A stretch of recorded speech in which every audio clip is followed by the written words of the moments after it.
Descubrí que mi mejor amigo estaba usando mi identidad para cometer fraudes. Me llamo Álvaro, y siempre pensé que Miguel era como un hermano para mí. Nos conocimos en la secundaria, y desde entonces, fuimos inseparables. Compartíamos sueños, bromas internas y los mismos gustos musicales. Aunque nuestras vidas siguieron caminos diferentes, nuestra amistad permaneció intacta. Miguel era ese tipo de amigo que siempre parecía tener una solución para todo. Era carismático, inteligente, a veces, un poco descarado. Yo admiraba su capacidad para salir de los problemas con una sonrisa, aunque a menudo me preguntaba si su vida era tan perfecta como la hacía parecer. Todo cambió cuando comencé a notar algo extraño. Llegaban a mi buzón cartas de bancos y tiendas en las que nunca había estado. Al principio, pensé que eran simples errores administrativos. Sin embargo, no tardé en darme cuenta de que algo mucho más siniestro estaba ocurriendo. Un día, recibí una llamada de una institución financiera diciendo que mi solicitud de crédito había sido aprobada. Esto me dejó perplejo, ya que nunca había solicitado un préstamo. Cuando pedí más información, me dijeron que mi nombre, dirección y número de identificación coincidían con los de la solicitud. Alarmado, revisé mis cuentas y descubrí movimientos que no había autorizado. Además, había correos electrónicos confirmando compras en línea de artículos que nunca había adquirido. Fue entonces cuando me di cuenta de que alguien estaba utilizando mi identidad. Intenté pensar en quién podría ser. Mi círculo cercano era pequeño, y confiaba plenamente en Miguel. Incluso lo llamé para contarle lo que estaba pasando. Eso suena horrible, Álvaro me dijo, con tono preocupado. ¿Deberías investigar más a fondo? ¿Seguro que no fue un error del banco? Decidí tomar medidas. Solicité un informe detallado de mi historial financiero y revisé cada transacción. Lo que encontré fue devastador. Había pagos recurrentes a lugares que no frecuentaba y cuentas creadas a mi nombre en plataformas que nunca había usado.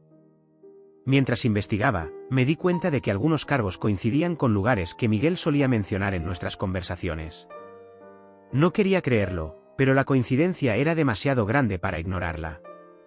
Empecé a conectar los puntos y a recordar pequeños detalles que antes había pasado por alto, comentarios sueltos sobre mis documentos, preguntas aparentemente inofensivas sobre mis contraseñas.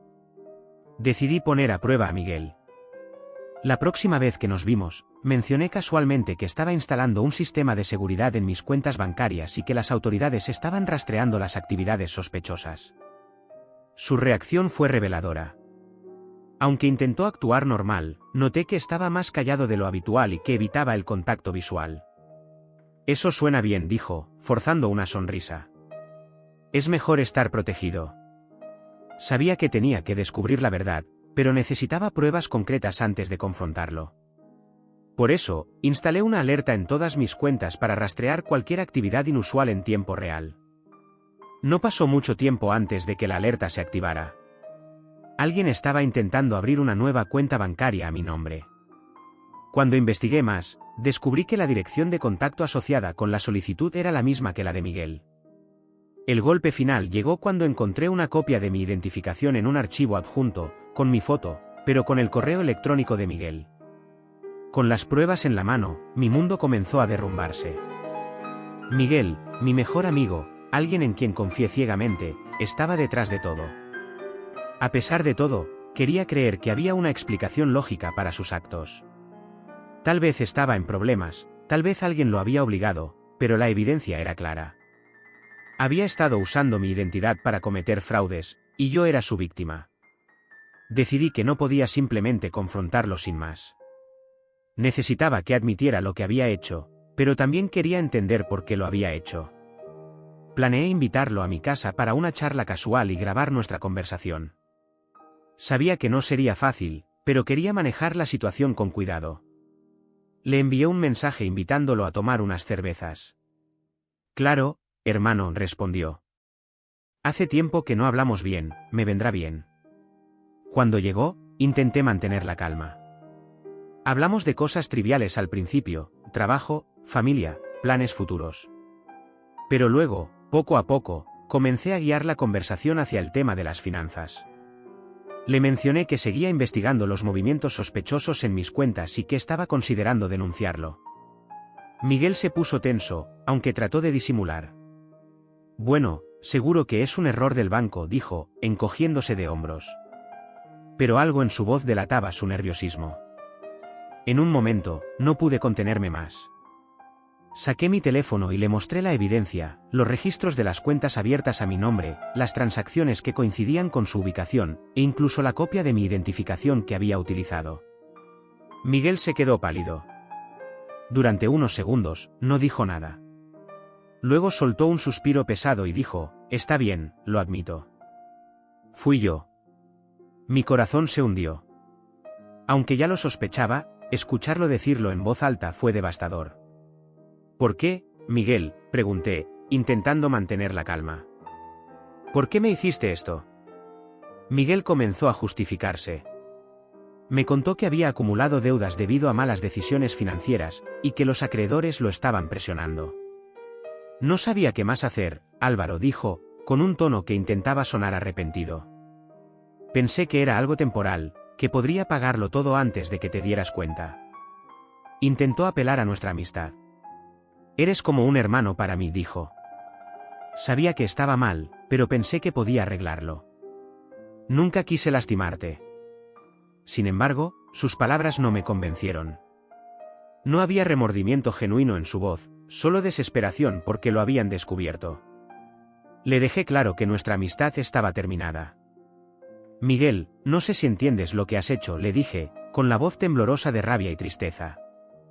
«No solo robaste mi identidad, sino que también destruiste algo mucho más valioso, mi confianza en ti».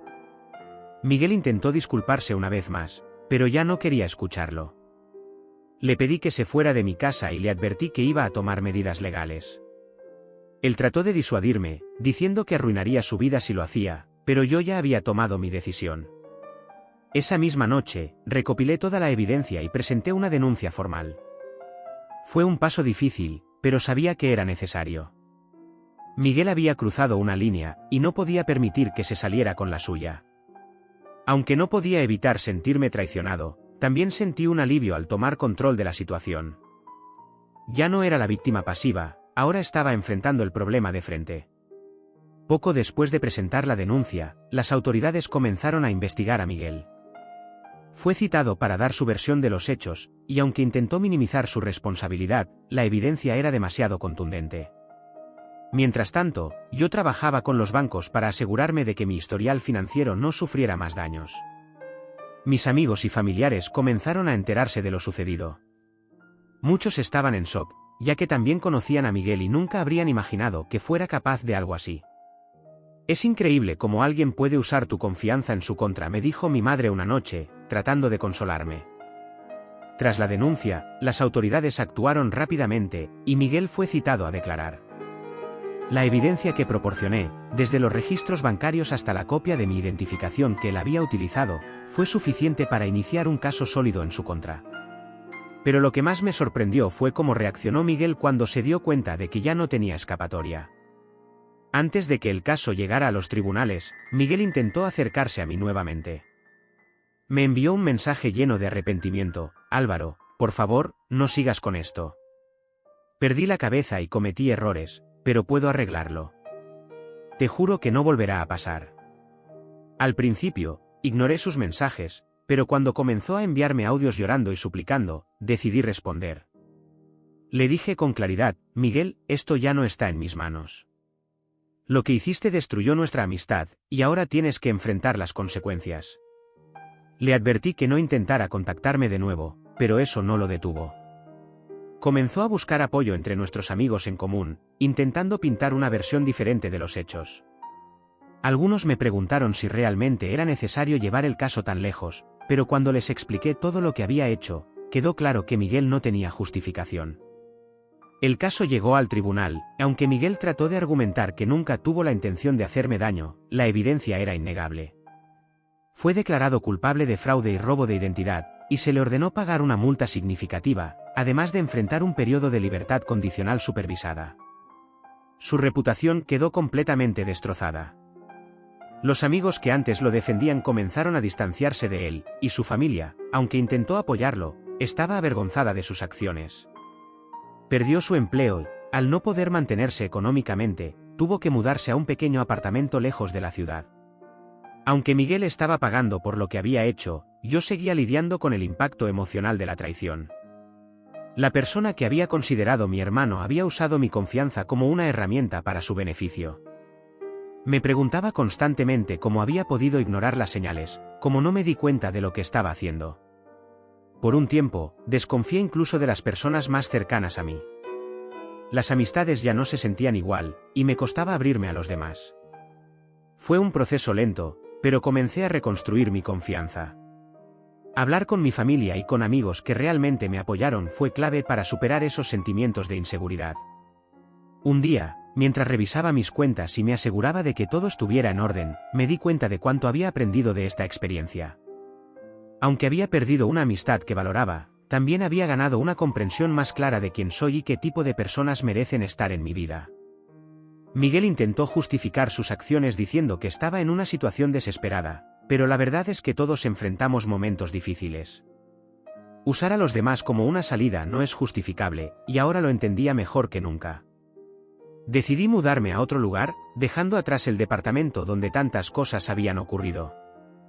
Cambié mi rutina, empecé a enfocarme en mis estudios y en proyectos personales que había pospuesto. Lentamente, sentí que estaba recuperando el control de mi vida. Miguel siguió intentando contactarme a través de terceros, pero dejé claro que no tenía interés en reanudar el contacto. Incluso cuando un amigo en común me dijo que Miguel estaba dispuesto a devolverme parte del dinero que no pudo recuperar, decidí que prefería cerrar ese capítulo de mi vida por completo. Con Miguel fuera de mi vida, comencé a reconstruir las piezas que había perdido durante ese tumultuoso periodo. Aunque las heridas emocionales seguían presentes, cada día sentía que daba un paso más hacia la recuperación. La traición de alguien tan cercano me había enseñado una lección importante: no todos los que se llaman amigos actúan como tal. Miguel, tras su condena, intentó mantenerse a flote trabajando en empleos temporales. Sin embargo, el estigma de su delito y la pérdida de su reputación lo perseguían a donde fuera. Las personas que alguna vez lo consideraron encantador y confiable ahora lo evitaban, y su círculo social se redujo drásticamente. Un día, un amigo en común me comentó que Miguel había intentado buscar ayuda profesional para lidiar con sus problemas financieros y emocionales. Aunque no lo justificaba, parecía que finalmente estaba enfrentando sus acciones. A pesar de esto, no sentí lástima por él. Sabía que era el único responsable de su situación y que las consecuencias eran justas. Poco después de cumplir con su libertad condicional, Miguel me envió un último mensaje, esta vez a través de un correo electrónico que logré leer por casualidad antes de bloquearlo. En él, decía que estaba verdaderamente arrepentido y que solo deseaba pedirme perdón una última vez. Afirmó que había aprendido de sus errores y que, aunque entendía que nunca podríamos ser amigos de nuevo, esperaba que algún día pudiera verlo como alguien que intentó cambiar. No respondí. Aunque sus palabras parecían sinceras, sabía que cualquier interacción con él solo abriría heridas que estaba tratando de sanar. Decidí dejar el pasado en el pasado. A medida que pasaba el tiempo, me di cuenta de que este evento, aunque doloroso, me había fortalecido. Empecé a tomar decisiones más conscientes sobre a quién dejaba entrar en mi vida y aprendí a establecer límites más claros.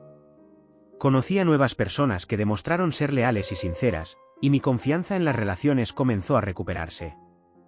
También aproveché esta experiencia como una oportunidad para crecer. Comencé a involucrarme en actividades que me apasionaban y a enfocarme en proyectos personales que había pospuesto durante mucho tiempo. Sentía que estaba redescubriendo quién era, pero ahora con una perspectiva más madura y cautelosa. Con el tiempo, mudarme y cambiar de entorno resultó ser una de las mejores decisiones que tomé. Mi nuevo hogar se convirtió en un refugio donde podía trabajar en mis metas sin sentirme atrapado por el pasado. Las amistades verdaderas que mantuve a mi lado me recordaron que, aunque algunas personas pueden traicionarte, otras estarán contigo en los momentos más difíciles. A veces, las traiciones más dolorosas provienen de las personas en quienes más confiamos. Pero esas experiencias, aunque desgarradoras, pueden enseñarnos a ser más sabios, más fuertes y más cuidadosos con nuestro corazón. Miguel quedó en el pasado, pero lo que aprendí de esa experiencia sigue siendo una parte importante de mí. La vida no volvió a ser la misma después de su traición, pero descubrí que eso no era algo malo. Había crecido, y con ese crecimiento, encontré una versión más fuerte y resiliente de mí mismo.